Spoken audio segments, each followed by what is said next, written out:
Destiny, I am passionate too because it is hot take time, baby. And y'all saw the thumbnail, y'all saw the title, and y'all are going, okay, what the hell is this guy about to preach? Because it's your boy's turn, and your boy has got a hot one today, Miss Destiny Diamond. Are you ready? Born ready. I can't wait to hear what you have to lay on me here tonight. Let's go! Ironically, normally I say something and Destiny immediately she mutes herself and starts mouthing off really bad words to me. She might agree with me for a majority of this one. In 3, 2, 1, Matt Hardy is by far the better Hardy brother of the two. And this has nothing to do with the drugs and alcohol problems that Jeff Hardy has. Obviously, that does play part in this conversation. But Matt Hardy as a competitor was always better, in my opinion, and more compelling than Jeff Hardy. Jeff Hardy was the guy who likes to climb things and jump off of stuff. The only time I was more interested in Jeff Hardy's run was his Intercontinental Championship run, where he faced Umaga and he faced Johnny Nitro. That was the only real time, and Randy Orton, of course, his feud with Randy during that time as well. That was the only time I was very invested in Jeff Hardy. Jeff Hardy is a very moment-specific competitor, where very certain moments shaped his career. Matt Hardy as a whole has always been a stellar competitor. And if Jeff Hardy never existed, Matt Hardy would be 3 times the superstar he is today. And the only reason Matt Hardy is not regarded as one of the greatest of all time is because people always compare him to Jeff. And since Matt isn't as big of a spot monkey as Jeff, a lot of people view him as the lesser star. Matt Hardy, when they got... fun fact for you real quick. Stone Cold Steve Austin in 1996 debuted in the WWF against Matt Hardy. That's how long Matt Hardy's been wrestling for the WWF. And you know who put Matt Hardy in that position?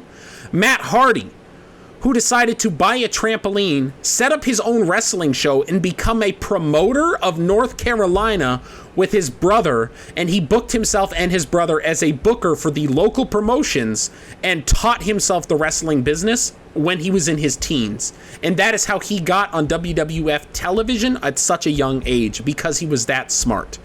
Matt Hardy will not die, Matt Hardy version 1, woken Matt Hardy, broken Matt Hardy. The man is a king of reinventing himself, of reinvigorating himself. His feuds against Edge, against Montel Vontamius Porter, against Jeff Hardy, against Eddie Guerrero are some of my favorite moments in wrestling history. I fucking love Matt Hardy. I have never not been entertained by Matt Hardy. And he is far and above the more talented Hardy brother. I wish people could see the amount of talent, skill, precision, and genius that Matt Hardy has in the wrestling business. Meanwhile, Jeff Hardy has ridden the coattails, not of Matt Hardy. I won't put Jeff in that box, but he has ridden the coattails of, I'm really good at jumping off of stuff. That is going to be my entire character. Thank you, and you're welcome. Destiny, your thoughts, 2 minutes, 56 seconds. Here's my thing.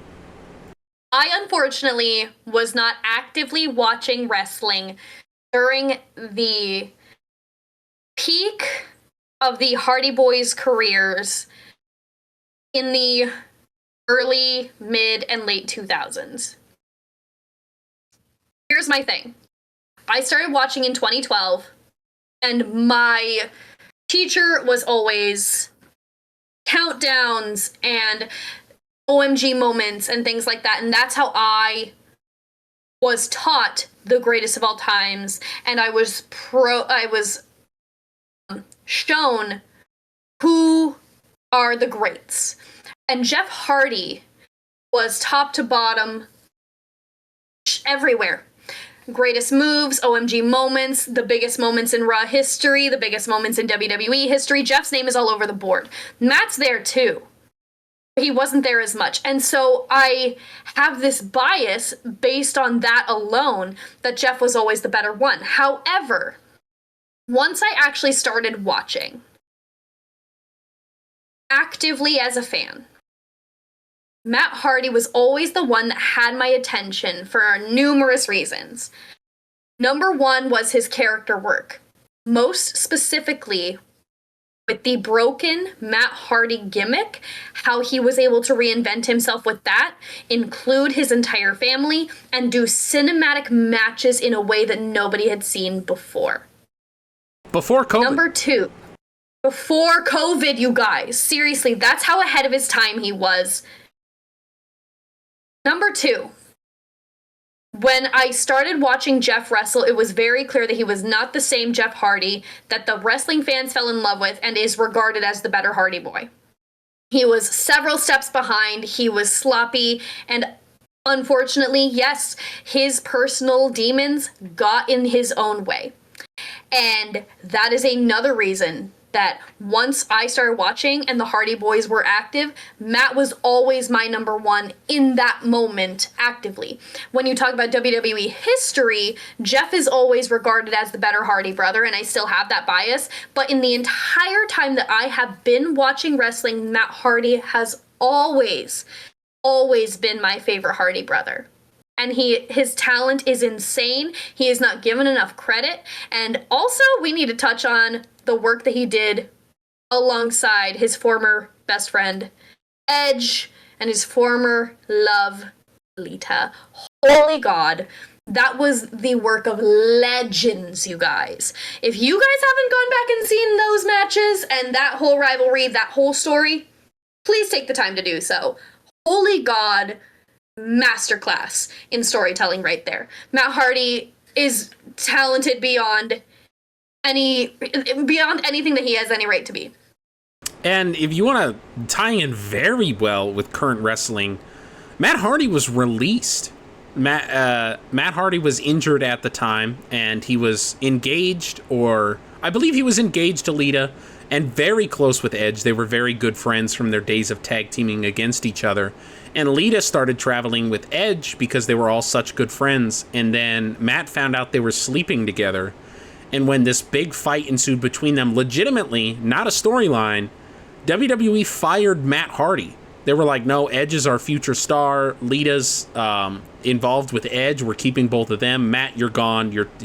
We're not doing this. We got to keep the locker room professional. And Matt Hardy would somehow interject himself. WWE had like after Raw shows where they would bring people on talk shows and things like that. And Matt Hardy would, almost like a vicious stalker, would call the WWE hotline and try to interrogate Lita. And he would keep himself so relevant to the fact that the audience would hijack shows. It was one of the first known instances of it. And the WWE audience got Matt Hardy rehired to do the story with Edge and cement Edge. Before that, Edge was not considered a main event contender. He was Mr. Money in the Bank. But nobody looked at Edge as like, okay, this guy is a top level star. When he finally got his, when him and Matt Hardy finally had their big feud and their culmination and Matt lost, that established Edge as the biggest piece of shit in wrestling and made the audience hate him more than anything else could, and that was thanks to Matt Hardy.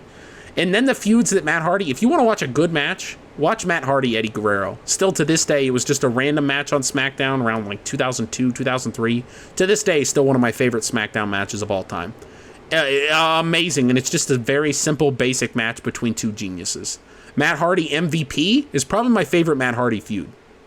They did the whole anything you can do, I can do better story, where like MVP's whole gimmick was he's the most valuable player.